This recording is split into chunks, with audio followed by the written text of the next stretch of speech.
Hey, good people, what's up? David Taub here, co-creator of NextLevelGuitar.com. Welcome back. This is part 2 of our continuing series on lead guitar, soloing and improvisation, building melodic solos, how to start off doing that. And be sure and watch the previous lesson where we kind of went over the chords we were playing, our jam track. We also went over how to put some scale shapes together and how to start building some licks. And in this series, we are really concentrating on a few very, very important principles and techniques and devices when soloing, right? And we're also having some movie trivia. We're having fun here at Next Level Guitar. We're using some principles here in these lessons about repetition, how we're continually repeating our licks to create drama and add interest and really give the listener something to latch onto. That repeated kind of audio I talked about in the first lesson, and sound really draws people in and helps them remember and gets them to bite and engages them. Repeating your licks, varying your licks, and also use of space and spreading your licks out and not playing too much. You know, sparse licks. We talked about, you know, subtle use of the tremolo arm. This was all in the first lesson. So be sure and watch that. Okay, so the chords we're playing over is just a basic 2-chord change. We're playing C major 7, 2, and A minor 7, right? And that's it. Be sure and lay those down. So we're in the key of C major, and we're using, because we're in the key of C major and we have a C major 7th chord, we're using the scales I showed in the first lesson were just variations of a major scale. We use the Lydian mode, which is the 4th mode in any major key. I'll get into what that means later. But basically we're playing basically a C major scale, and we're just taking the 4th note and we're sharpening it. So it's an F sharp. So the notes are C, D, E, F sharp, G, A, B. And in case you want to see those scale shapes again, here they are. These are the shapes that we're playing. I'll give you a couple of them. Here's one.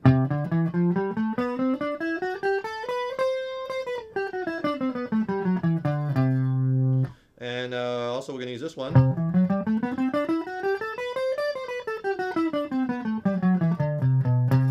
Right? Notice those C notes. Really want to emphasize that. Really strong notes, right? The other thing we're doing here is we're treating each chord as a separate event. So over the C major 7th chord, we're doing things in the C, using those C Lydian scales. I'm going to show you some C major 7th arpeggios you could play over that sound really well, and some things you could do with those. And then when we go to the A minor chord, we're switching. We're playing something that relates to that chord and treating that separately. We're playing, you know, A minor pentatonic and blues, or we're playing, you know, you could play the C Lydian, just be careful of that F sharp note. Or we're playing A natural minor, A Dorian, A minor arpeggios, A minor 7 arpeggios, stuff like that. We're creating licks with, like we did in the first lesson, with an A minor triad, right? So just to show you, in case you didn't catch that first lesson, a couple of the licks we were doing, like in the intro. Here's over the C chord. I was doing, my main motif was...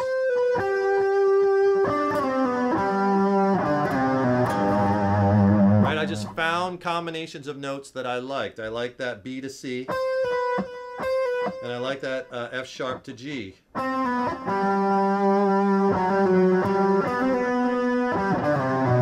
you find them at various places throughout the neck.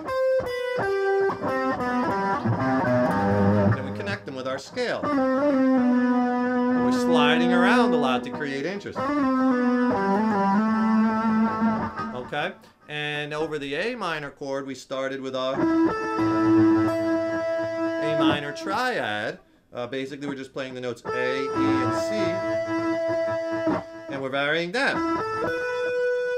B on the 12th fret, C on the 13th fret, B string. And then we're throwing in that subtle use.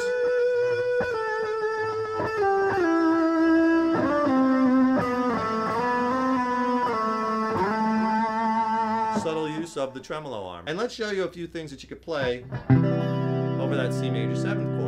One of the licks I played was based off of this arpeggio. And that is a C major 7 arpeggio. And it sounds great. And all an arpeggio is just the notes of a chord played one at a time. And the reasons why arpeggios sound so awesome, and if you're familiar with my lessons, I'm throwing arpeggios in all the time because personally I love them. They give you such a different flavor because you're outlining that chord that you're playing over, number one. And number two, you're not playing all the notes in the scales, so the intervals jump. And you get those wide stretches of intervals, and it sounds interesting and different if you're playing going from scalar play to the arpeggio. And that's kind of what good arpeggio playing is. I mean, I'm showing you the whole arpeggio up and back. You don't have, you could just use a little piece of it because good arpeggio playing kind of mixes the scales together with the arpeggio. And that's a little trick I do too. Whenever I'm playing something with the major 7th, like here we're playing the Lydian mode, we're playing that variation of the major 7 scale or major 7 arpeggio. You always know that major 7 note because it is a half step below the root. See, if you go to that C note or root, half step back is the B, that's the major 7. So that's why I keep kind of emphasizing that.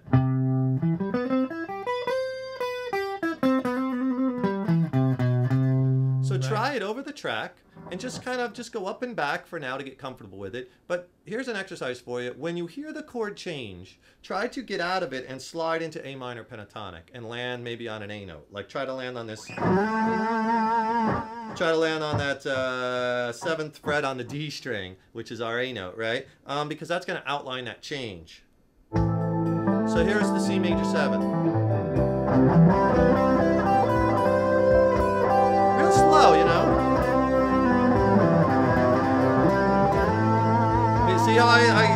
See how I grab that A note over the A minor chord, right? And then I'm right here in A minor pentatonic.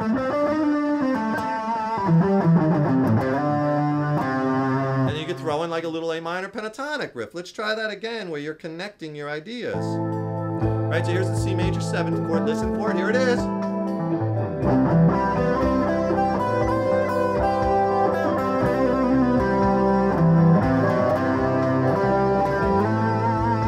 A minor.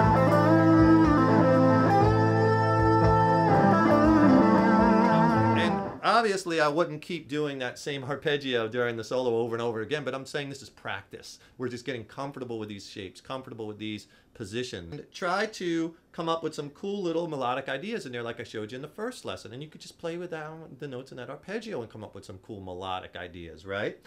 And try connecting that. Listen for the chord change. So important. I can't say that enough. It's the chords that give you the roadmap to what you could do solo and improvisation wise. The key is important, but it's really the chords. You gotta be playing over changes and know what those changes are, right? And if you don't like the chords you're playing over, change them. I read this somewhere. Someone wrote, it was really cool. Life's too short to play over crappy chord changes, you know? So change them. So vary the lick like we talked about. Vary the notes of the arpeggio, the order, the way you're playing it. Slide around. Add some like finger slides like I was doing, right? You can do it. Make good fight, Danielson. What movie is that from? There's a movie quote for you. Fun movie. Who said that line? Karate Kid. Mr. Miyagi, right? Danielson. Danielson. Fun movie. The A is a great landing note. Try a few different landing notes. See which one you like. The E is a good one too. Very strong note, 5th in the chord, right? Okay, so what about this? How about if you go, when you go up and you land on an A and you're like, okay, I'm on this A, what am I gonna do? Well, you could do A minor pentatonic in blues, but why don't you try that lick that I went over real quick, or I was playing in the intro, where I took an A minor arpeggio and connected it.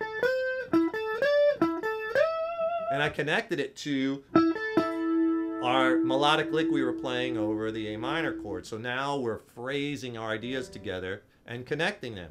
So again, all an arpeggio is the notes of a chord played separately. And here, we're playing an A minor chord, but what I'm doing is I'm playing the A, the C, E, and then I'm repeating those. So I'm playing the notes in that minor chord over and over. A, C, E, A, C, E, A. Right? Okay? You can see that tabbed out on the screen. So now we get up here, and that's kind of, there's that little A minor triad that we've been playing melodically. So let's try connecting. Put on the track and try to connect those ideas.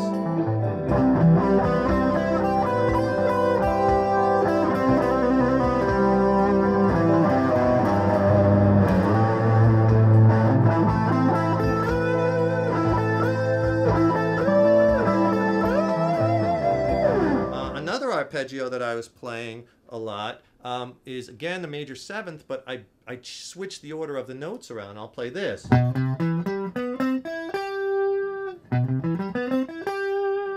I did that in the intro, and that's a cool way to play it because I'm starting not with the C note, but I'm starting with the major seventh. So I'm starting with the B, and then playing the C.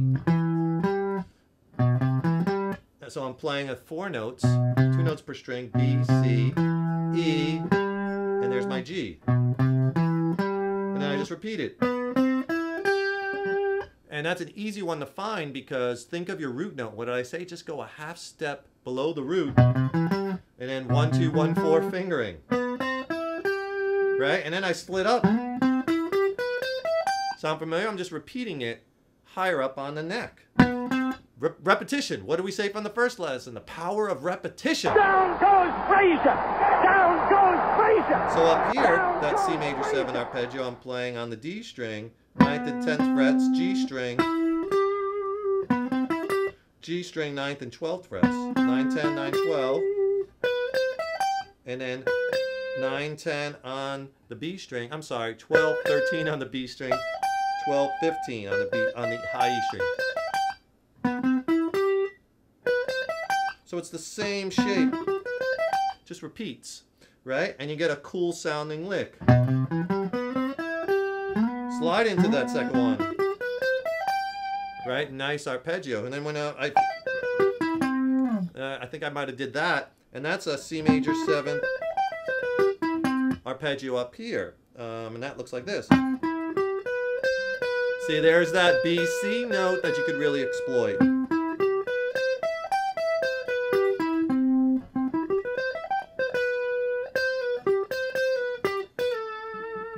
Okay, there's our A note, because again, I'm outlining that chord shape. So now we're back to that A, right? So that's a nice little arpeggio shape that I played also. And that one looks like this. This is A minor arpeggio, so you'd play this over the A minor chord. Right? Good one to sweep. But again, you could connect it. See how I connected that to that little melodic lick, you know? Right? So we're throwing in little pieces of them, and this is not hard. We're playing melodically, we're playing these slow. I'm not ripping, shredding through these. One more. That's a cool one. That's a minor 9. And what I'm doing here is I'm starting on the root note. So whenever you're getting out of the C Lydian or C major 7 arpeggio or C major, you're playing, slide up with that first finger to the root note over the A minor chord at that 7th fret on the D string. That's a nice arpeggio. Here it is slow. And then I go back to the G so I can slide up to the A note. Thanks so much for watching part 2 of this continuing series on melodic soloing and improvisation and lead guitar. Be sure to check out the next lesson, part 3. Remember, when you're playing, play over the jam track and just keep practicing some of those ideas up and back, and the melodic ideas will come to you. They will. I would not steer you wrong. I find your lack of faith disturbing. And remember, use all those things we talked about. Varying your lick, repeating your lick, and subtle use of the tremolo arm, adding in the arpeggio, playing over each chord. It sounds like a lot, but once you start getting that in your head, your ear is going to take you to those notes. You'll hear the changes, and you will be off. You can do it, right? I'm David Taub, co-creator of nextlevelguitar.com. You're the good people. Be sure to check out our full-on video instructional website at nextlevelguitar.com. Has over 1,300 lessons for all levels, beginner, intermediate, advanced, all genres of music, complete structured guitar curriculum. We add new lessons all the time. It's a killer site, one of the best ones out there. 3 free-day trial right on the homepage. So check that out. Subscribe to our YouTube videos. We'll let you know when we have some more of those coming out. Click on that subscribe button and click on that link below. Get your free video lesson and ebook from Next Level Guitar. All right? Thanks again. Really appreciate you checking out my lessons. Be sure and have fun with this beautiful instrument and repeat those licks. Down goes Frazier! Down goes Frazier!